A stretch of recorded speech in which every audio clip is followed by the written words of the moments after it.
మిత్రులారా, మీ అందరికీ సామాజిక ఉద్యమాభివందనాలు. నా పేరు తెలంగాణ శ్యామ్. అయ్యప్ప స్వాములు మన సినిమా హీరో రామ్ చరణ్ మీద విపరీతమైనటువంటి ట్రోల్స్ చేస్తూ ఉన్నారు. స్వాములంటే మనందరికీ గౌరవం.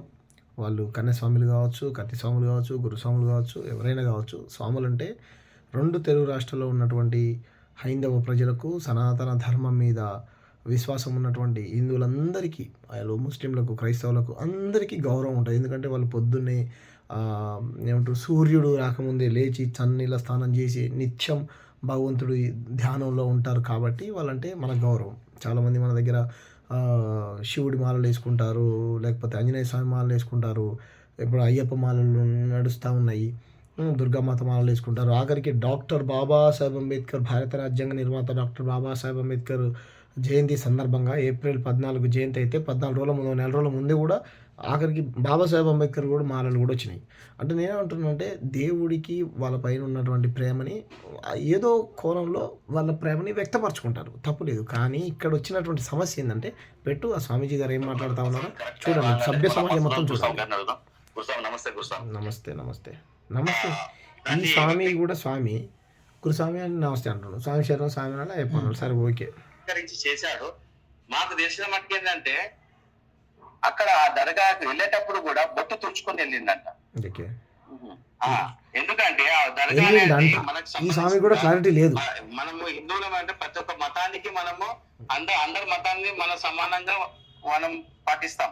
కాబట్టి మనం మన దర్గాలకు వెళ్ళడం అవసరం లేదు. ఫస్ట్ ఆఫ్ ఆల్ ఆయన మన హిందువులను కించపరిచినట్టే చేస్తున్నట్టు అనుకుంటున్నాను నేను. ఇప్పుడు దర్గాకి రామ్ చరణ్ వెళ్ళడం తప్పు పడుతున్నారు. మరి ఎరిమేలికి మనం వెళ్ళినప్పుడు అక్కడ ఏటతుల్లాడి అక్కడ ఆవర్ స్వామికి మనం దర్శనం చేసుకుంటాం కదా, మరి అది కరెక్ట్ అయినప్పుడు ఎందుకు రాంగ్ అయింది? అది కూడా చాలా తప్పు స్వామి. ఎందుకంటే వక్రీకరించి మన హైందవ సమాజాన్ని వక్రీకరించి వీళ్ళు మనల్ని డిస్పాచ్ చేయడానికి, కులాల వర్గాల వరంగా డిస్పాచ్ చేయడానికి ఓసీ, బీసీ, ఎస్సీ అని చెప్పి కులాల వర్గాలను చిచ్చు పెట్టి మతతత్వ కాంగ్రెస్ పార్టీ 70 సంవత్సరాల నుంచి వాళ్ళు చేసిర్రు. తర్వాత సిపిఎం ఇది ఇప్పుడు స్వామీజీ గారి సమస్య ఏంటి? రామ్ చరణ్ గారు దర్గాలోకి వెళ్ళారు, దాన్ని ఖండించాలి. ఇక్కడ కాంగ్రెస్ పార్టీ ఎందుకు వచ్చింది? సిపిఎం పార్టీలు ఎందుకు వచ్చినాయి? స్వామీజీ గారు అంటే మీరు బీజేపీ పార్టీనా? స్వామీజీ గారు చెప్పండి. స్వామి గారు చెప్పండి. మొత్తం అయ్యప్ప స్వామి మొత్తం పసిగడుతుండు, నువ్వే పార్టీ అనేది పార్టీ వాళ్ళు చేసారు. మన బుక్స్ లో కూడా పాఠ్యాంశాల్లో కూడా మన అక్బర్, ఔరంగజేబ్ వీళ్ళు ఎవరున్నారు స్వామి? ఛత్రపతి శివాజీ, రాణా ప్రతాప్, ఝాన్సీ లక్ష్మీబాయి, ఇలాంటి మహనీయులు, సుఖ్దేవ్, చాలా మంది మహనీయులు ఉన్నారు. వాళ్ళ చరిత్రని మనం చదవాలి, మన పాఠ్యాంశాలు చేయాలి. భారత ప్రధాని నరేంద్ర మోడీ గారి నేతృత్వంలో 10 సంవత్సరాల దేశాన్ని ఎక్కడి నుంచి అంగరంగ వైభవంగా తీసుకెళ్ళారు. హిందూ ధర్మం ఏంటి, హైందవ ధర్మం ఏంటి, మన సంస్కృతి ఏంటి? ఇక్కడ కాంగ్రెస్ తిడుతూ బీజేపీని పొగుడుతున్నాడంటేనే ఈ స్వామీజీ గారు ఒరిజినల్ స్వామినా బీజేపీ కార్యకర్తలాగా మాట్లాడుతూ ఉన్నాడు ఈ స్వామి గారు. కాబట్టి స్వాములు, మీరందరూ ఇటువంటి స్వాములు చేయబట్టి నిజంగా నిష్ఠ నియమాలతో వేసుకునేటువంటి మాలలు వేసుకునే స్వాములందరికీ మచ్చ. కాబట్టి ఈ స్వామిని ముందు బహిష్కరించండి. ఈ రాజకీయం ఎందుకు చేస్తూ ఉన్నాడు ఈ స్వామి? కాంగ్రెస్ పార్టీకి ఎందుకు గులుగుతూ ఉన్నాడు? సిపిఎం ఎందుకు అంటా ఉన్నాడు? బీజేపీ పార్టీ స్వాములకి ఏం సంబంధం చెప్పండి? స్వాములు చెప్పండి. మిమ్మల్ని అందరినీ గౌరవంగా అడుగుతా ఉన్నాను. ఎంత దుర్మార్గమైంది! హిందువులు అంటే ఏంటి? అది ప్రపంచానికి మనకు దిక్సూచిగా చూపెడుతుంది. మనకు హిందువుగా పుట్టినందుకు మనం గర్వించాలి. ఎందుకంటే ఈ వావర స్వామి అయితే అంత బూటకం స్వామి శరణం. ఏ పూజలు పోయినా నేను వావర స్వామి గురించి నేను చెప్తా. వాళ్ళని వక్రీకరించి వాళ్ళ మతాన్ని కించపరుస్తలేను. ఎందుకంటే మన ధర్మం, మన హైందవ ధర్మం కలియుగం స్టార్ట్ అయినప్పుడు అయ్యప్ప స్వామి పుట్టిండు. ఈ వావర స్వామి ఎట్లా పుట్టాడు స్వామి? అసలు వావర స్వామికి ఆయనకి ఏం సంబంధం? వీళ్ళు ఏంటంటే మన మతాన్ని అటాచ్మెంట్ చేసి, కన్వర్టింగ్ చేసి, నవ్ జిహాద్ చేసి ఇవన్నీ కార్యక్రమాలు చేస్తున్నారు ముస్లింలు. కాబట్టి మన మతానికి దానికి సంబంధం లేదు స్వామి. ఆ వావర్ స్వామి దర్గా కూడా వెళ్ళేది అవసరం లేదు. ఎక్కడికి పోయిండు స్వామీజీ గారు, అయ్యప్ప గారు? ఈ స్వామీజీ గారు అంటే లవ్ జిహాద్ కాడికి పోయిండు, సనాతన ధర్మానికి ప్రమాదం ఉన్న కాడికి పోయిండు, నరేంద్ర మోడీని పొగుడుతుండు, సిపిఎం కాంగ్రెస్ పార్టీలను తిడుతుండు. ఏం స్వామి ఇంత స్పష్టంగా దొరికిపోయినాను? బీజేపీ కార్యకర్తలా మాట్లాడుతున్నావు స్వామి గారు.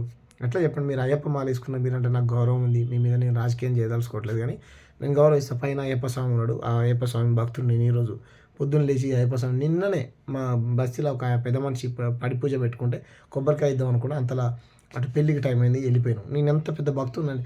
కానీ స్వామి మీరు మతంతో రాజకీయం చేయకండి స్వామి. దయచేసి మీకు చేతులు ఎత్తి రిక్వెస్ట్ చేశాను. మీరు నరేంద్ర మోడీని పొగుడుకోవాలంటే 2 జాకీలు పెట్టి లేపుకోండి స్వామి. కానీ కాంగ్రెస్ పార్టీ మీద, సిపిఐ మీద, సిపిఎం మీద బురదేసి నరేంద్ర మోడీని లేపాలనుకున్నప్పుడు మీరు దొరికిపోయారు స్వామి. కాబట్టి కాంగ్రెస్ పార్టీలో ఉన్న కార్యకర్తలు కూడా వేసుకున్నారు స్వామి అయ్యప్ప మాలలు. ఇప్పుడు వాళ్ళు ఎక్కల్లా రోడ్డు మీదకి. ఏంది స్వామి? రామ్ చరణ్ గారు నిజంగా దర్గాలకు పోవడం మీకు నచ్చకపోయినట్టయితే ఖండించండి. ఏ విధంగా దాన్ని మాత్రమే ఖండించండి. రామ్ చరణ్ గారు మీరు క్షమాపణ చెప్పండి, లేకపోతే మీ డిమాండ్స్ ఏమవుతున్నా అన్నీ ఆయన ముంగడ పెట్టండి, ఓకేనా? కానీ మీరు దీనికి హైందవ సమాజము, లవ్ జిహాదీ, ముస్లింలు, క్రైస్తవులు అని చెప్పి అంత ప్రేమ ఉంటే స్వామి గారు 2 నెలల 15 రోజుల నుంచి అఘోరి రోడ్డు మీద బట్టలు లేకుండా నగ్నంగా సనాతనవాదం పేరుతో తిరుగుతూ ఉన్నది. ఎక్కడుంటారు స్వామి అఘోరాలు, అఘోరీలు ఎక్కడుంటారు స్వామి? పర్టికులర్గా వాళ్ళకి ప్లేస్ ఉంటుంది, రోడ్ల మీదకి వచ్చి తిరుగుతారు. మీరు ఖండించారా స్వామి ఏ రోజైనా? ఇది తప్పని చెప్పారా స్వామి? ఈరోజు మొత్తం అందరూ సనాతన ధర్మాన్ని రక్షించడం అఘోరులు అయిపోయి మొత్తం నేను కూడా నా ఒంటి మీద ఉన్న బట్టలు మొత్తం తీసేసి రోడ్లు ఎక్కాల, తాయితలు గీతలు వేసుకొని అన్నీ. ఏం స్వామి, ఏం నేర్పిస్తున్నారు మీరు సభ్య సమాజానికి? మీరు రాజకీయ ప్రయోజనాలు. కాబట్టి ఇది కరెక్ట్ కాదు. రామ్ చరణ్ గారి మీద వస్తున్నటువంటి దుర్మార్గమైనటువంటి ట్రోలింగ్స్ని నేను తీవ్రంగా ఖండిస్తూ ఉన్నాను. కాబట్టి నిన్నగాక మొన్న ఎవరో ఎమ్మెల్యేనో ఎంపీనో దర్గాలోకి ముస్లింలందరూ పిలిచారు. వాళ్ళు ముస్లిం కమ్యూనిటీ వాళ్ళు పిలిస్తే వాళ్ళ వెనకాల ఒక 10 మంది అయ్యప్ప స్వాములు వచ్చారు. రాజకీయ నాయకుల వెనకాల ఫాలోవర్స్ ఉంటారు కదా, వాళ్ళు వచ్చారు. అంటే మా మసీదులోకి ఎందుకు వచ్చామని వాళ్ళు కూడా ఈ రోడ్లు ఎక్కాలా? తప్పు కదా స్వామి, తప్పట్లా. ఆ అయ్యప్ప స్వామి కూడా మిమ్మల్ని క్షమించడు. మీ మాటలను వెనక్కి తీసుకోండి, ఇది రాజకీయం చేయకండి, మంచిది కాదు. దయచేసి మేము రిక్వెస్ట్ చేసి చెప్తున్నాను. Thank you. స్వామియే శరణమయ్యప్ప.